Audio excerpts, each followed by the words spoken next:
Hey, what's up, guys? Robert Rule of 2 Review here, and today, a new developer for a new Call of Duty. So this is some news that is both really surprising and for me really exciting. It turns out that all of a sudden we have an announcement of a new developer for the Call of Duty series, as well as a new development time, a development cycle. What was previously a 2-year cycle where Treyarch would make one game, and then the following year, Infinity Ward would have a game release. And then the year after that, Treyarch would have a game release. And then the year after that, Infinity Ward, going on an offsetting cycle, which was essentially giving each individual studio, both Treyarch and Infinity Ward, 2 years to work on their respective Call of Duty games. They've been doing that for several titles and several years now, since the first Modern Warfare. And that's worked well enough. I'm a huge Call of Duty fan, and I've enjoyed all of those games, some more than others, but ultimately I've still been enjoying them since Modern Warfare, which was Call of Duty 4. And so that's worked well enough for sure, but at the same time, it certainly has felt that the series has gotten stale. That's, all the defectors and detractors and people who don't really like Call of Duty or stopped liking Call of Duty certainly use this aspect as fodder to explain why the games aren't good or have gotten worse, haven't remained good, and the problems that they see with it. They can't innovate. They're not changing the formula enough from game to game. The engine seems dated consistently, yada yada, all this stuff, which I completely admit is for the most part really true. Even as a fan, I can certainly see these things. So here we are with this brand new news from today. Like I said, a brand new studio and a brand new development cycle. Okay, so first and foremost, let me tell you, I'm going to go ahead and analyze this news and talk about my thoughts, discuss what I think this could mean for the series going forward, what are the good and the bad sides and all that good stuff. And it should be noted, a proper preface would be that, as I just had said, I am a pretty big Call of Duty fan. I have always been that way. I make no bones about it, not ashamed. I love the games. They're simple, really well executed, mechanically sound shooters that are a lot of fun, and they have that candy coated aspect of give me more, give me more. I love seeing my XP go up every time I make a kill. And the games have never pretended to be anything else, so I think that's why I never have faulted them for that, and I enjoy it. So what the fuck, that's what I'm going to do. So this news is coming from the perspective of a Call of Duty fan. Now, if you're not a Call of Duty fan, I would assume you probably either didn't click this video and don't want to watch it, or you clicked it because you hoped and thought maybe it was going to be somebody else ranting about Call of Duty and making fun of it. And if that's the case, then sorry, that's just not me. I like Call of Duty, so I'm going to talk about the good and the bad about this, as I said, from the perspective of a Call of Duty fan. So, first and foremost, I guess second and most, however you would say that, the new studio that is going to be developing these games is Sledgehammer Games. This is funny because Sledgehammer Games, I think, goes back to what I want to say was right after Black Ops, so in the development time between Black Ops and Modern Warfare, it might have been before Black Ops. It's really hard for me to remember. But around that time, they were rumored to have been working collectively with, I think, Raven Studios or Ravensoft, not Ravensoft, something else Raven, and as well as Activision Infinity Ward on another Call of Duty game. And it was supposed to be this game where Infinity Ward was working on the single player, and a combination of Sledgehammer and the Raven Studios, which full name, of course, completely eludes me, that those two studios were going to be working on the multiplayer portion. It was going to be this huge package featuring this new studio, Sledgehammer, and all this good stuff. It was maybe going to have like a bunch of top-down shooting elements or third-person stuff. These were a lot of the rumors kicking around at the time, 4, 5, 6 years ago. Fast forward to today, that never happened. Sledgehammer never released anything in the Call of Duty series. So this news kind of is bringing about that old rumor and basically confirming that it is now sort of true, but obviously a lot of the details and the time frame has changed. It turns out that what they've done is, instead of incorporating Sledgehammer into other Call of Duty experiences to create certain aspects of the game, and focus on what they might be good at, it turns out that they're going to get their own game to make. Now, here is what was a little confusing about this for me until I read a little bit deeper into the details and actually found out what was going on. When I first heard and read this, what I thought was happening was Sledgehammer was taking over for one of the studios. Maybe Infinity Ward was no longer going to be making, and it would now be Sledgehammer or Treyarch, so that Sledgehammer was now one of the two studios developing Call of Duty games, and instead of releasing them, alternating years, they were going to just give the game a 3-year cycle instead, and they were going to completely change the formula. But oh no, this is completely different. What Sledgehammer has become is a third studio developing a third offsetting Call of Duty game.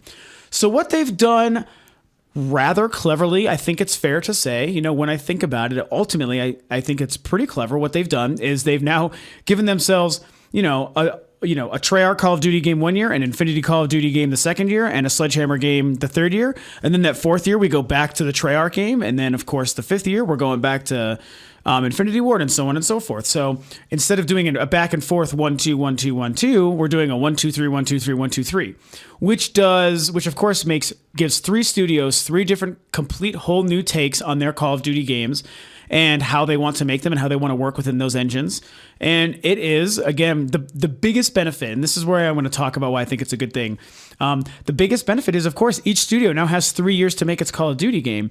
And I know that I have so many thoughts. So it kind of would have been nice if they didn't have to shoehorn in a third studio and a third Call of Duty series, so that they weren't. It kind of seems like Infinity Ward. Activision was just is so afraid to have a year where a Call of Duty game wouldn't come out, that instead of just giving those games longer development times and just sort of dealing with it and let them come out and be better, they had to shoehorn in this third studio. So I know I kind of randomly spun it to the more negative side, but whatever, that's how I'm going to do it. So this is the one kind of weird, I don't want to say it's a problem, but I think it's just a misstep, and I kind of wish they didn't look at it this way.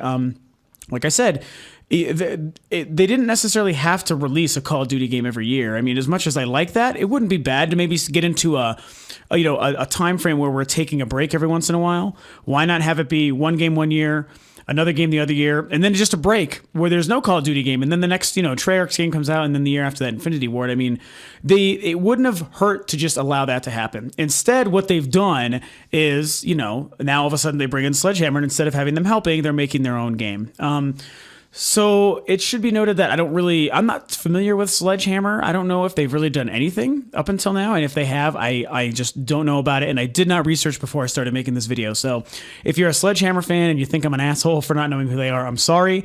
But I can definitely say that this news still ultimately excites me. Even though I think Activision is being, I don't want to say greedy, but just kind of stupid about this. I mean, they don't have to be afraid to have a year without a Call of Duty game. I know we all love money, but I mean, calm the fuck down, guys. You can do that. It's okay. Regardless, here comes Sledgehammer, to make this third game.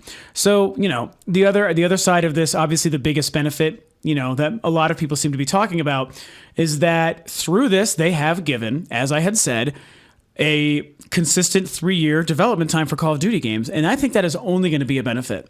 I've been enjoying all the Call of Duty games personally as is on the 2-year cycles, even though I recognize not a whole lot changes every time. I still enjoy them, so I've just kind of dealt with it, and that's fine, But I recognize that the engine could be a lot better. I'm not a graphics person first, but I certainly wouldn't mind, now that we have next-gen, 3 next-gen systems to play these games on, I certainly wouldn't mind the games looking a little bit better and feeling more next-gen.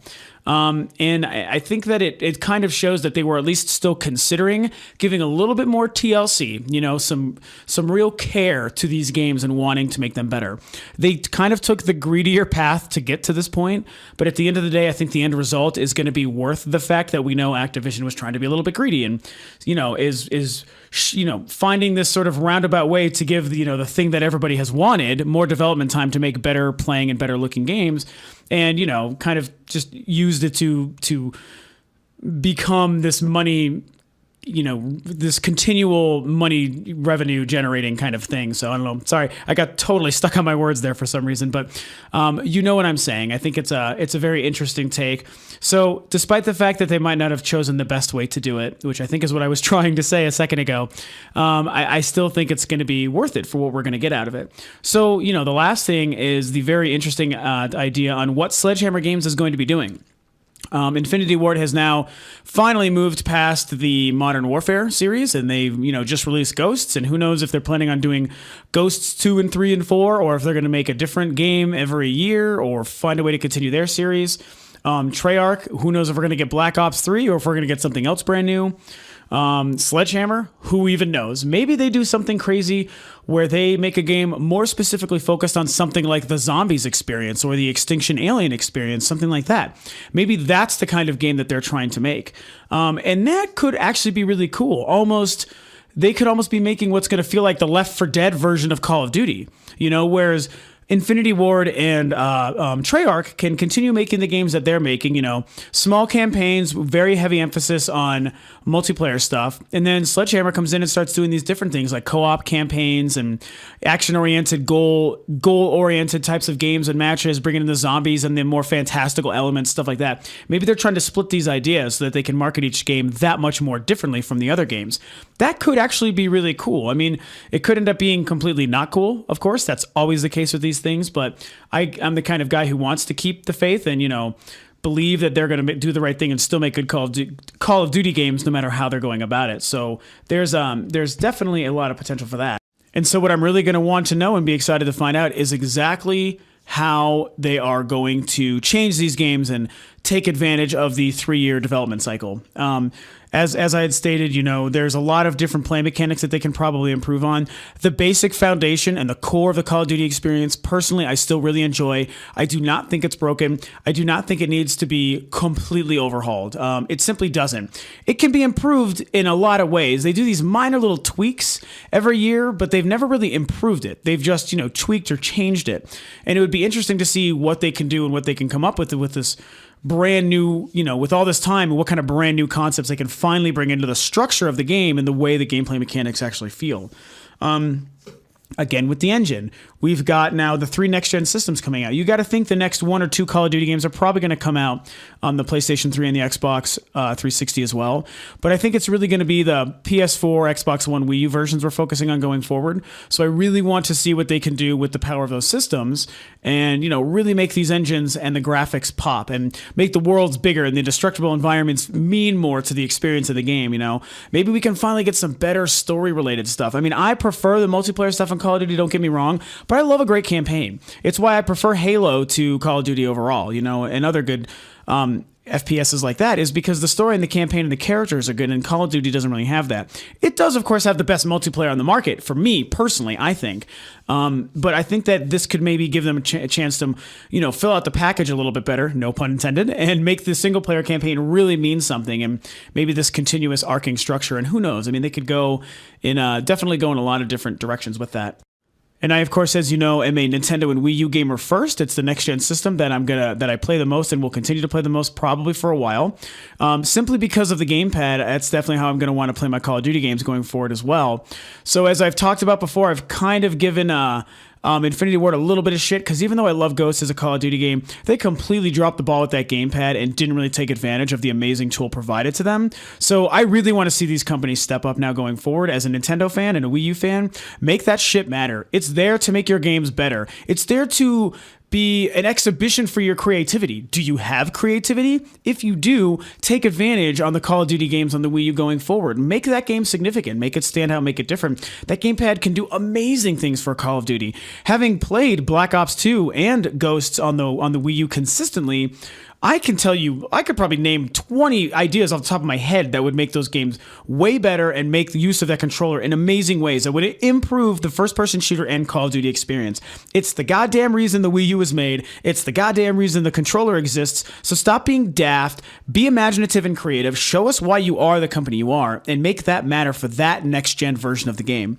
The other 2 next-gen versions, the PlayStation 4 and Xbox One, obviously all you'd really be looking at, is really good graphics, which does matter, as I've talked about a few times. So if you're going to do that, sure, make the game pop, also on the Wii U version. The power's there to make that one gorgeous as well. But on the other 2, that's all you have. So make them really pop. Like I said, make the immersion into the environments, make the fucking AI so good. You have all this power in your hands now.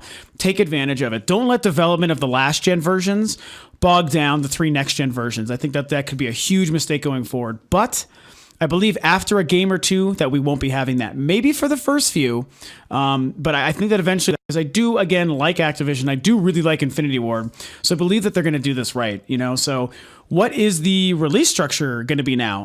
What is going to be the next game? We've had 0 announcement on 2014's Call of Duty games so far, but we know it's coming. I don't know if maybe Sledgehammer Games is supposed to be, actually, I think it is going to say it here. This would put developer Treyarch's presume Call of Duty in a 2. Okay, so yes, according to this article I'm reading, it sounds like this year's 2014's Call of Duty game is going to be Sledgehammer. So that's actually kind of cool. We're going to get right into the thick of things. I was worried we'd have to wait a while, but here we go. This year, 2014, Sledgehammer Games, we're going to get their first brand new Call of Duty game. 2015, it looks like it's going to be Treyarch, and Infinity Ward is going to be 2016. So that's now the next 3 years set up.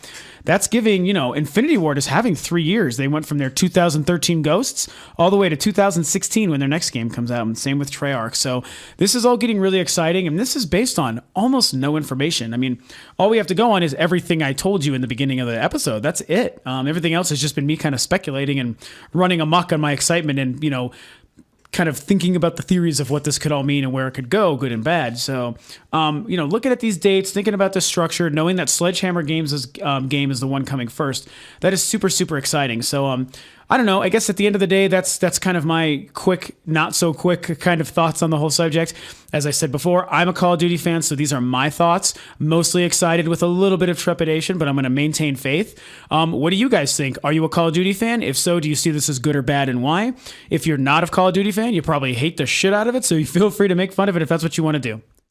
Alrighty, that's it for today, guys. So, of course, if you like what I'm doing, please feel free to subscribe, like the video, share the video, and follow the Facebook page and Rule of Two Review on Twitter. Thanks for tuning in as always, and I'll catch you next time.